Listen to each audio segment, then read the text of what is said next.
Hey, inspired person. Welcome to another episode of the Misadventures of an Inspired Woman. I'm your host, Dr. Keisha. Today I have a very special guest, and her name is Dacia Kings. Dacia Kings is a professional singer from Dallas, Texas, who is passionate about music and music therapy. She attended Booker T. Washington High School for the Performing and Visual Arts before studying vocal performance and music therapy at the New School for Jazz and Contemporary Music.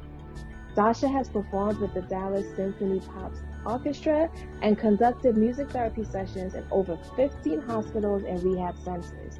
She is the founder of the vocal group Her, or H3R, and has arranged background vocals for a variety of genres, including Latin, country, pop, hip hop, and jazz. Sasha is committed to merging the non semantic barrier between music and healing and believes in the power of music to heal and nurture the mind, body, and soul. She is also a skilled producer and has produced her own album and worked on choral arrangements for various artists. Welcome, Dasha. Thank you for that introduction. Yeah, if you can't tell, I'm super excited. And if you know me in real life, you should know Dasha. Um, Dasha is Dasha is my little sis. She's like my ace. I mean, we had a good thing going there when she was in New York. Like Yes, we would take selfies on Sundays. yes, every Sunday. Every Sunday we would take Everybody's favorite selfies. doctor, Dr. Keisha.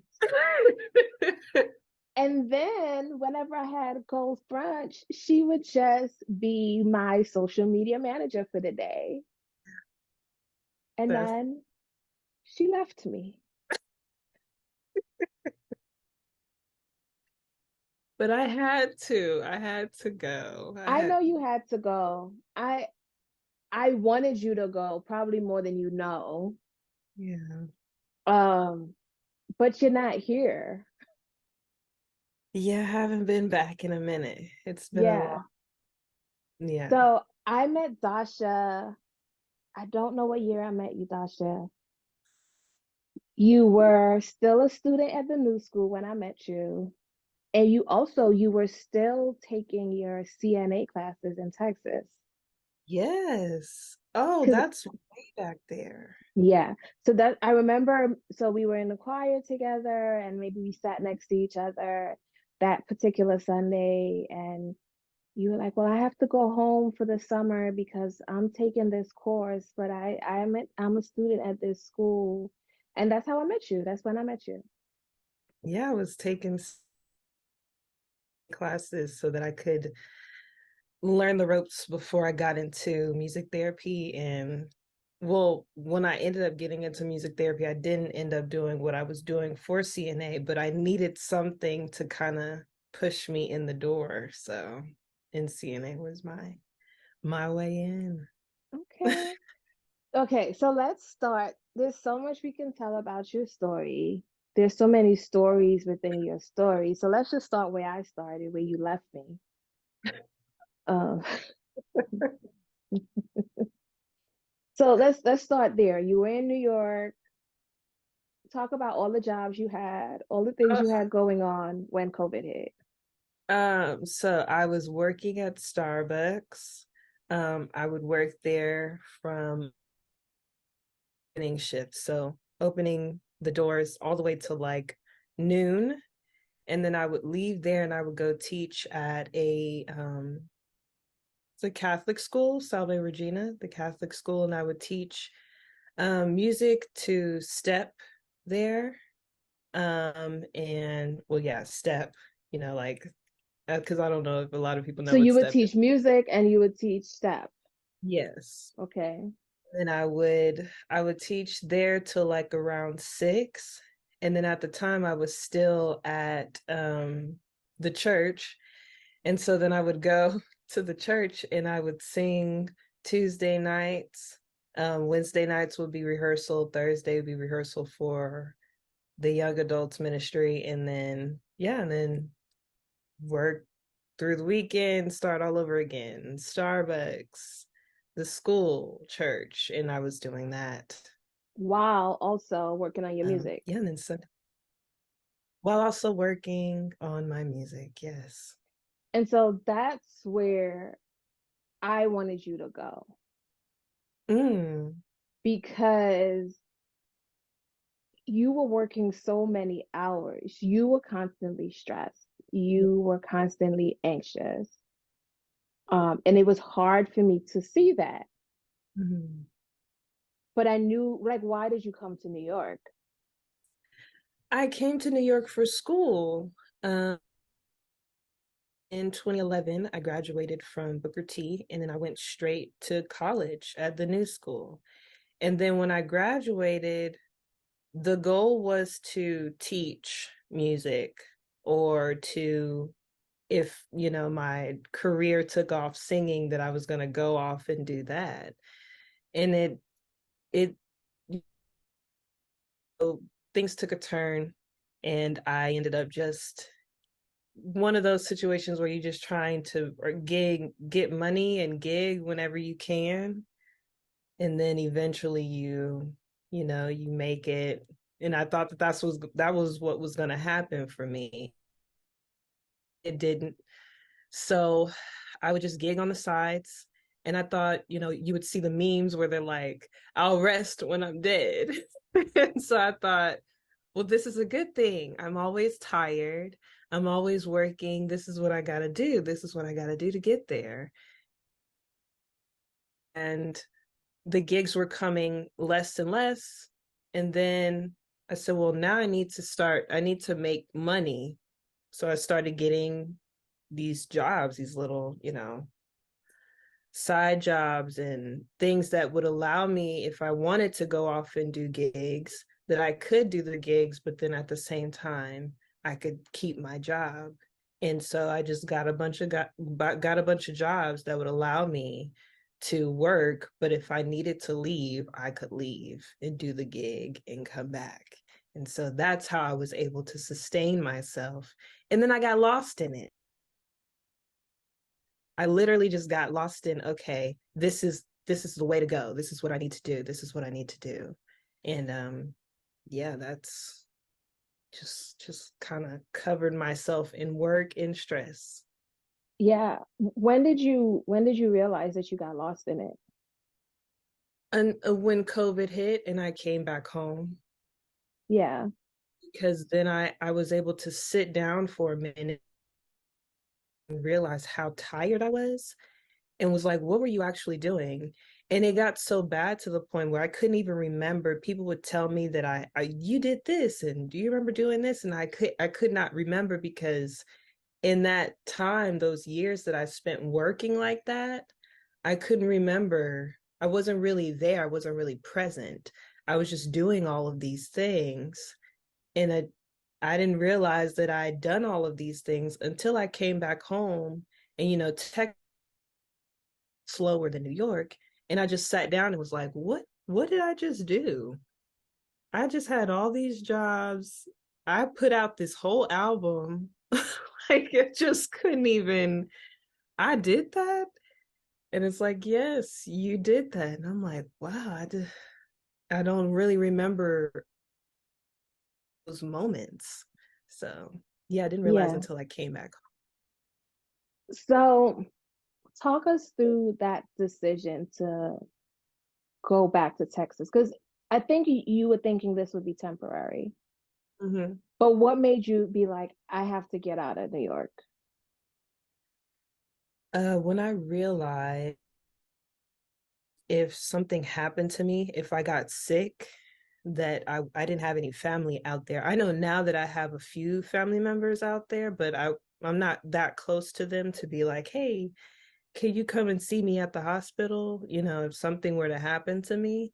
And I think when COVID hit, I got really scared. Um, because my mom being here and seeing the news where they were putting people's bodies, in boxes, literally just boxing them up and putting them in fields. I thought, how was that? Like, how? that was that gonna work for my mom? Like this, she wasn't gonna do that. She wasn't gonna be okay with that. And I remember her saying to me before COVID hit, she said, well, Dasha, you can come home and we'll just, go through this together like we go through anything. And I'm like, no, no, it's gonna be okay. I thought it was gonna be like any other, plague that's come through. And it wasn't. It came and it hit hard. And I realized in the middle of it that me sitting in those four walls of the apartment was not going to do it for me. And I started, having to sit with my thoughts and stuff like that, and it wasn't working for me. So I said, let me call and see if I can go home. And so what I did was first, I just left and I came home. All my things were still in New York. And I stayed home for about 3 months. And when I got here, Texas was pretty much open. Texas, they don't really stop. They don't really stop in Texas for too much of nothing. We'll slow down, but we're not gonna stop, not in Texas.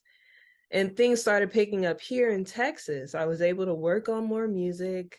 I was being introduced to different people, was still able to work and not have to sit, because I had my car and I'd have to sit in my four walls.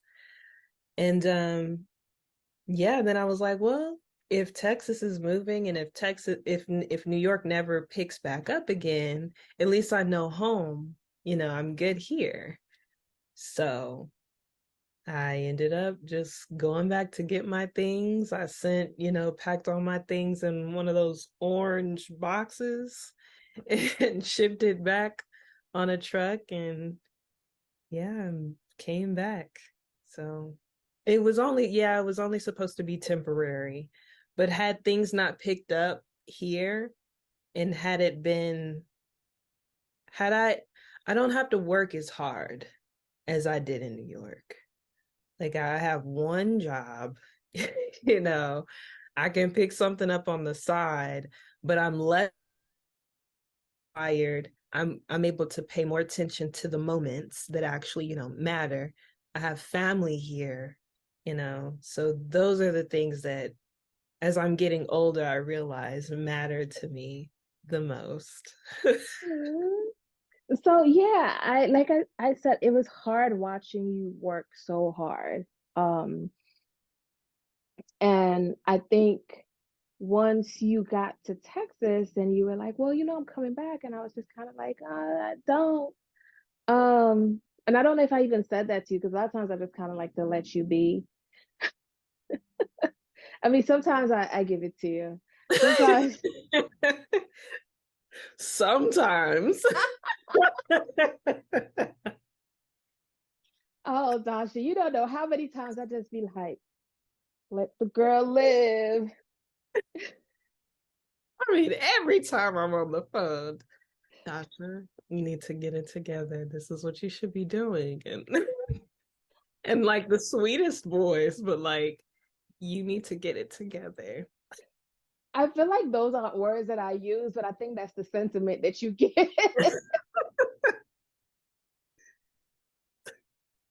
Every time. Well, I feel like you also call me in those moments. Oh yeah.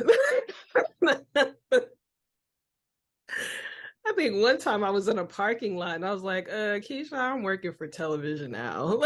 It's And like, I was like, no, okay, so how does that line up with what we're right. trying to do?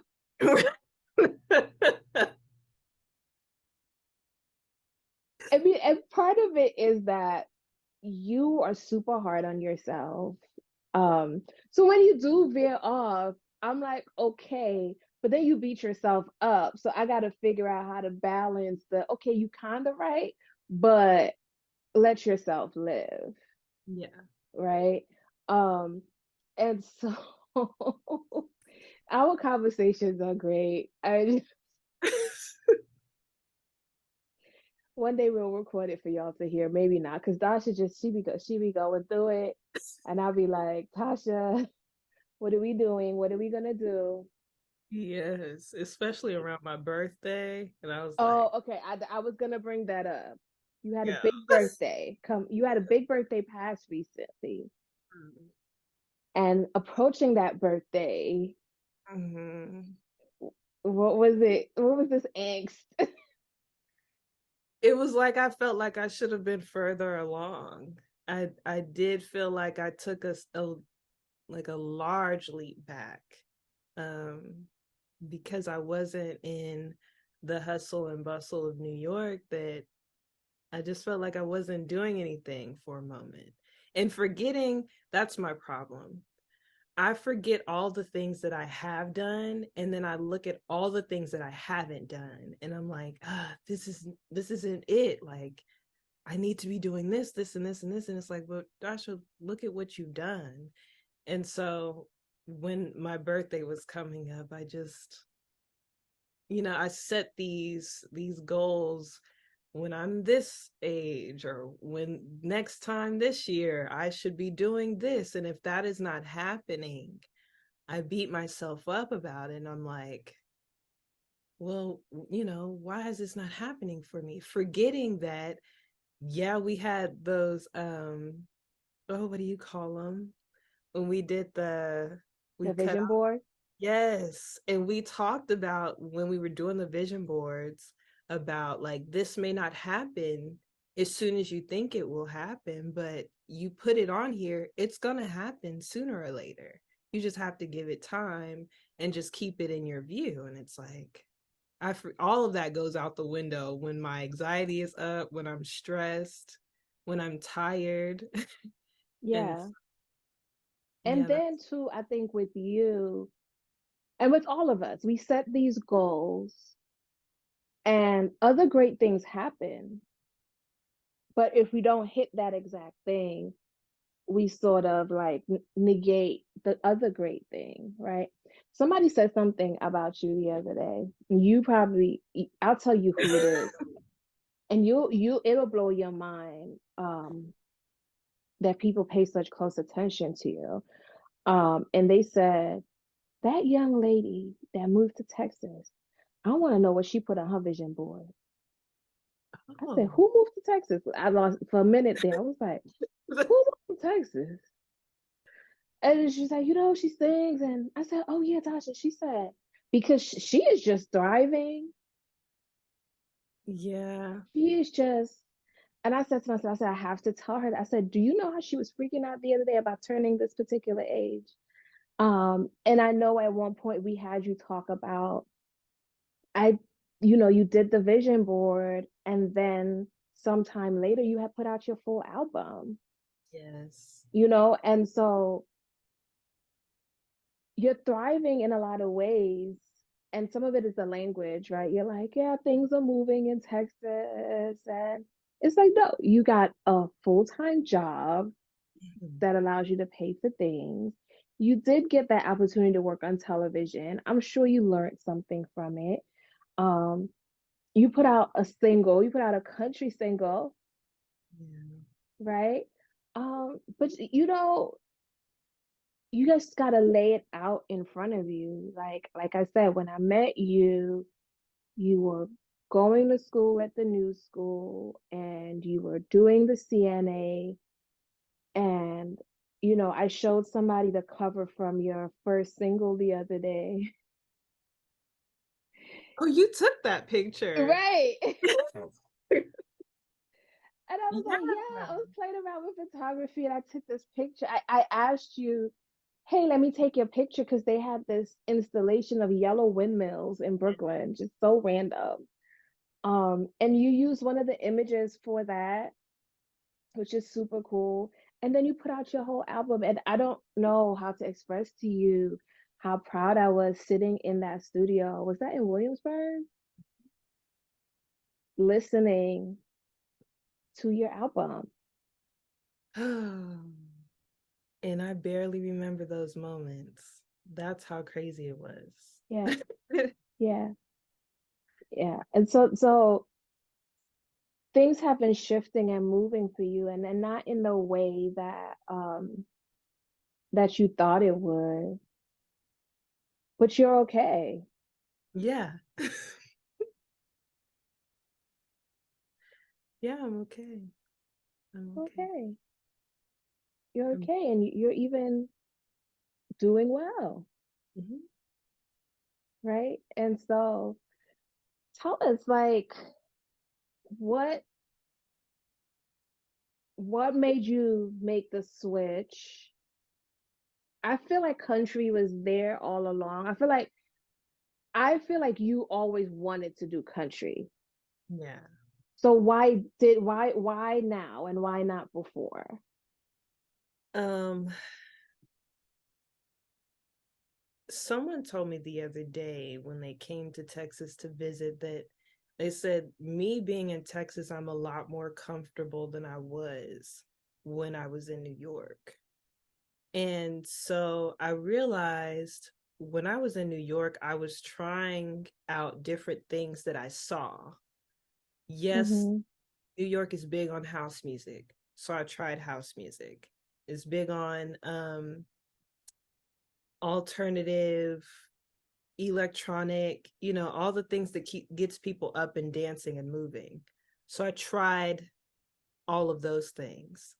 And of course, Texas is my roots. And country, has always been around me. I come from Allen, Texas, a small town in Allen. I mean, small town in Texas. Um, and of course, I spend a lot of my time in Dallas, which is country. So I think yes, during COVID, sitting around and wanting to be back in Texas so bad, I went on this whole like search for myself and what really made me happy. And surprisingly, a lot of the music that I listened to during COVID was country music. To listen to the stories, listen to, how people feel. And there's a lot of stories about love and being outside, you know and that's what I wanted. So I just went back to my roots and did a deep dive. And then I was like, you know what? Let's just do it. Because honestly, why not? And then I saw people like recently, was it last summer, Mickey Guyton, realizing that yes, people of color do country music.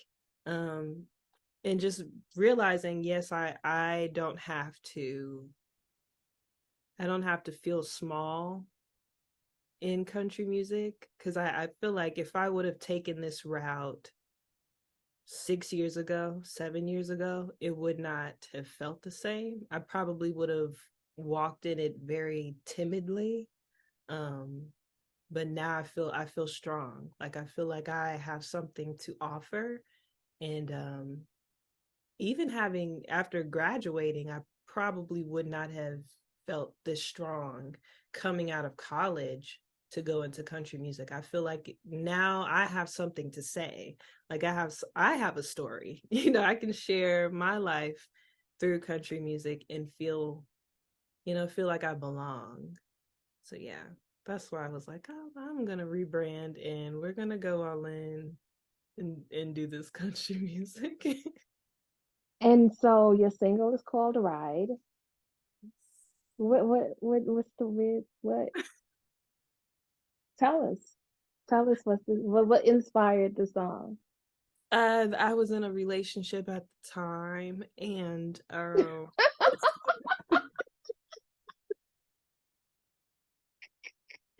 Y'all just see her face.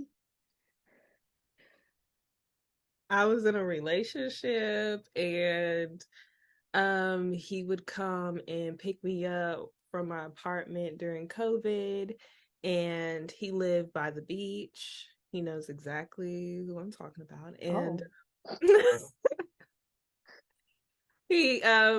so he lived by the beach, and we would take the back streets to get back to that side of town to walk the beach or hang out on that side of town because, of course, everything was closed due to COVID. We just grab some food and go. And yeah, and I'd be in the passenger seat just living it up with, you know, my man at the time. I can't even look at you right now. You asked, so I know, I did, and I wasn't ready. I I wasn't don't know ready what you because want me to say because it's I also a whole country song based on Brooklyn, and so can't. Yeah, that's that's that's one of the funny. my mom said that to me. She said, you can always bring New York to Texas. And I said, you know what? I could. So a lot of the musicians that are on that single are living in New York or have spent the majority of their life, their adult life in New York. So, Wow. yeah. And it's probably going to stay that way too.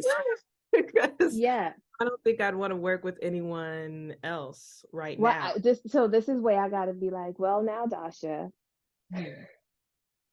don't close yourself off from that possibility Yeah, that's true. because that's your comfort zone.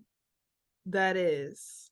That's your comfort zone. These folks are gonna listen to you. They might not challenge you too much, if not at all. Mhm. Um, and there's space and places for you to go and grow within this. So I would challenge you to To broaden my horizons. yeah, I yeah, mean, the drummer's from Texas, okay. so I tried. Hmm.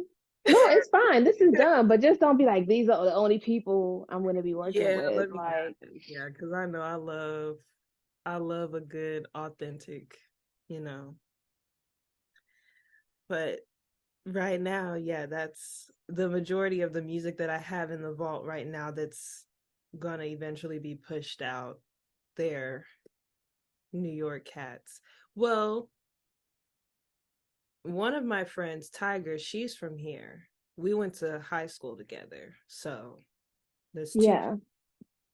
And so, speaking of music in the vault, like I'm not ready to talk about it yet because it's still in the works, but Dasha is actually like one of my collaborators on this dope project that I'm working on, utilizing some of her music. We were just talking about it before we got on. Um, Yeah. Oh, you're. yeah. Oh, well, I mean, you want to talk a little bit about that or? No, I Okay. don't. I mean, I called her the other day while we were composing or whatever it was that we were doing so she could hear it. Yeah. How does that, like, how do you feel? And I'm scared to ask you questions. I How do was you, how do you feel? Like, like, it feels surreal because I've done I've done like background work before for a documentary. Um, but it wasn't my music. It was just my voice on a song. And so for this is the first time that well, not really. I guess I did something for Tough Love, and that's like a YouTube series where they hmm use one of my pieces for that. But this like takes apart like elements of something that I really just like my first time ever producing anything. It was like, okay, let me figure this out. And someone actually liked it enough to say they're gonna put it in their piece of work is like it's just surreal. That's why I'm like, I'm really excited about what comes of it because to know that this is history being made. Like, this is a Black woman, and it just feels surreal. That's all I have. yeah, and it's amazing. Y'all know we're Yeah. talking in very like loose terms, but I'm hoping to have some news to share soon about what it is and how you can experience it. But yeah, yeah. What else you want to tell the people, Dasha King? I mean, my new single is out, right? I mean, we talked about that. Everyone should check it out and hopefully, you find yourself writing to it one day and Yeah, I'm never gonna hear that song the same again. But I'm but I gonna take thought you. I told you about that. No, so this is the other thing, Josh. There's a lot of things you be skipping over parts. And I get it. See, that's the problem with being big sis. Like sometimes I don't get the full tea until she's ready for me to get it. I thought you And you've knew. told me this before. Yeah, You yeah. you told me like until I have something figured out, I can't tell you. Oh, And I'm that, like, yeah. well, why? Because it would save you so much time if you did. Well, because if I tell you in bits and pieces, then I won't get it all figured out. I'll just get that one little part figured out. Then I have to make several phone calls. And But then then, I sometimes I ask you questions that you're like, I don't know. I didn't well, you think need to about that. figure that out, Dasha, before you. And I'm like, okay. Then I have to go back to the drawing board. It's like, I don't think I've ever used those words with you. You need to figure this out, I mean, Tasha. that's what it feels like. Oh, It's like, oh. well, you might want to figure that one out before and then you can make your decision. Well, I mean, I gotta say something because you be full on meltdown, like, and then, and I don't know, and then.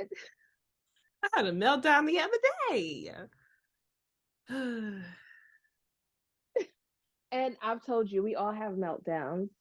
Yeah. Go easy on yourself. We're all still trying to figure it out. And that's always surprising to you. Yes. Yeah. Why? Because no one calls me in a meltdown. No one's telling me. I mean, I used to have friends that call me during their meltdowns, but most of the time I'm having a meltdown and I feel like I need to go through it by myself. Do you And want me to call you the next time I have a meltdown? sure, so I They can witness, happen. Trust so me, I they can know for happen. sure if this happens. Because right now, when you tell me that you have a meltdown, I'm like, it ain't one of these. It be the simplest thing sometimes. Like, I need some food. Like, I get in, so I'll start working on something and time will go by and I realize that I didn't eat. And Oh, it's like, now I gotta go make myself something to eat. And mm. then, oh, I gotta go get some food. And then I start fussing about why is it that why I'm the one that has to go get myself food. And The one that's hungry. so as most meltdowns, they're not logical at all. Yeah. When you come out of it, you're like, I was tripping, right? Like I remember, and I've talked about being on sabbatical. I talked about that in the last episode and others. But I remember like I needed to figure out what I was gonna do for my application for fellowship leave or sabbatical. And I knew I needed to get out of New York and I didn't know what to do. And I couldn't sleep. And I was a mess. I could not sleep. And then I said, I'm gonna call my mentor. And it's funny, like our mentorship relationship is like there are periods of times where it's like I'm heavily leaning on it, and there are times when I'm not. And I'd come out of a very long season of not. We always stay in touch, but I'm never like, hey, I need help, Mm, right? And I was just like, I'm gonna call him tomorrow. mm, And I fell asleep because I knew he was gonna help me figure it out. yeah. And I just barely got out called and barely got my words out as to what I was feeling. And he was just like, come down here. Yeah. That's what I do to you. Yeah, Exactly what I do to and you. you're like, was that simple? Hmm. So trust me, they happen. They happened just last week. I mean, he was helping me with something with a project I was doing here in New York, and everything that could go wrong went wrong that morning. Mm. And I was like, well, this is my fault because I should have did X, Y, and Z. And I was like, it's nothing. I couldn't do anything about it. The stuff that was going wrong was just gonna go wrong. And he's a PK, but he's also a clown. So he just like in that moment was like, Jesus help Keisha. He said some jokey little prayer. Yeah. But it was enough to be like, you need to stop tripping. Like, what's gonna happen is gonna happen. So they happen, Dasha. I have meltdowns. I gotta see it to believe it, because It's not pretty. that's okay. It's not pretty. But okay, we're gonna switch to the lightning round. Oh, okay. There's a lightning round. Yes, so I'm gonna ask you a bunch of questions. I hope I remember them. I'm gonna ask you a bunch of questions. Don't think about it, just give me the answers, okay? Okay, what is your favorite color? Oh, pink. Your favorite dessert? Oh, I'm not a sweets girl. So what's your Red favorite velvet. dish then? There's a shepherd's pie that I make. I love it. It's like a sweet potato, mushroom, um, asparagus. It's just shepherd's pie. It with Okay, yeah, love it. sounds good. There's no meat in it? No meat. My mom likes me to make it with meat, but when I make it for myself, I don't put any meat in Okay, so I'd like to have some of that without the meat, please. Thank it. you. Who's your celebrity crush? Ooh. Uh, that's a hard one. Okay. If you can't tell me that, can you tell me something about yourself that people would be surprised to know?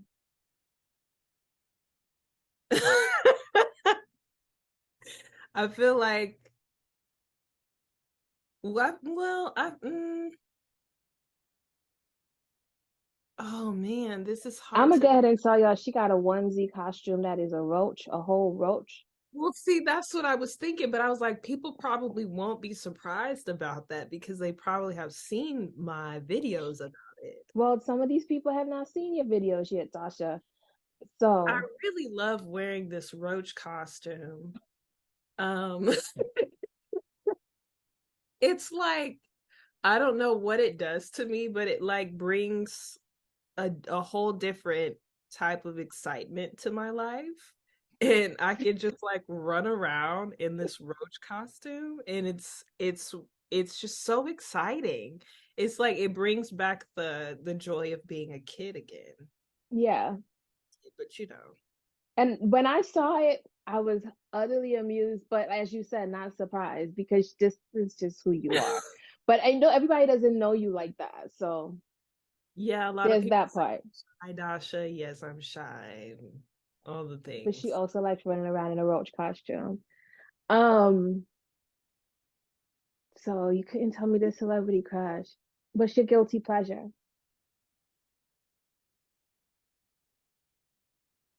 Roach costume. Roach costume. I'll And put the, it on. There are a lot of days that I don't even like film anything and I just put it on. But okay. yeah. And who plays Sasha in the story of her life? And what genre is it? Is it a dramedy? Is it a comedy? Is it a musical? Who plays Dasha? I don't know actors like that. Well, you Um, could get one of the Bailey sisters to do it, no? oh, I could get Hallie. I like how we're saying we could get her. Right, like we could really get. I think, yeah. I mean, if she's good, well, I think she has a good like darker tone. I mean, I have like because I have a jazz background with the gospel, and then of course the guitar and country. I think that she could do that with ease. Yeah. And what Yeah. kind is it a musical? Oh, it's a It's a country version of a hip opera, of Carmen the hip opera. With Did a you ever little see bit of that? comedy in there. Yeah, yeah. Because you're gonna kiki a few, You definitely have to also kiki. gonna cry a little bit. Aw. Well, thank you, Dasha. Thank you so much for being here. Tell the folks where to find you on social media and your music. You can find me Dacia Kings, Dacia Kings, it is plural. On any social media outlet. You can also find me on any musical platform, Dacia Kings. I also have my website, daciakings.com. And her new single, Ride, is out now. Thank you so much, Dasha. You are a joy. You are an inspiration. I love you to pieces. I appreciate you so much for all of the light and the joy and the love that you bring into my world and into the world in general. So, y'all be sure to follow Dasha. Be sure to subscribe to the podcast as well as share it with someone else and leave your comments. Thank you again for joining us. And as always, be intentional.